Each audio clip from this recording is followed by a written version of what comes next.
सजीव और निर्जीव के बारे में बताऊंगी। सजीव तो वो होता है जिसमें जीव होता है। हम क्या है? मनुष्य क्या है? सजीव है निर्जीव है? सजीव। क्या है? सजीव। और चेयर कुर्सी होती है वो क्या होती है? निर्जीव। क्या होती है? निर्जीव। ये सजीव है निर्जीव है? क्या है ये? निर्जीव। अच्छा, कुत्ता सजीव है निर्जीव है? सजीव। तो जो सजीव वो होते हैं जो सांस लेते हैं, अपना भोजन बनाते हैं, वो क्या होता है? सजीव होते हैं। क्या होता है? सजीव। सजीव में क्या क्या आता है? मानव, जंतु, पशु, पक्षी, ये सब किसमें आता है? सजीव में। किसमें आता है? पेड़ पौधे में किसमें आता है? पेड़ पौधे सांस लेते हैं ना? भोजन भी ग्रहण करते हैं। उनको धूप मतलब प्रकाश, धूप सूर्य के प्रकाश से उनको क्या मिलती है?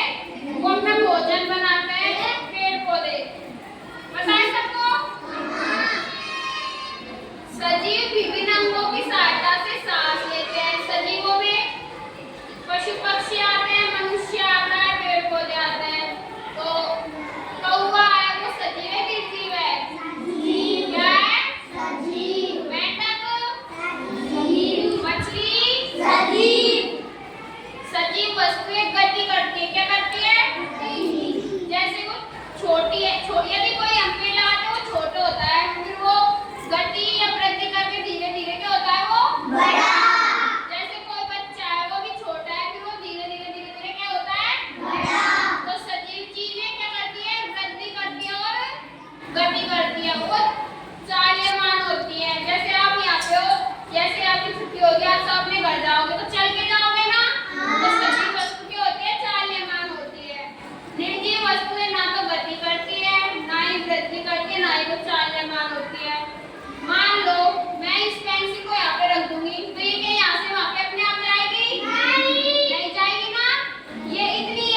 निर्जीव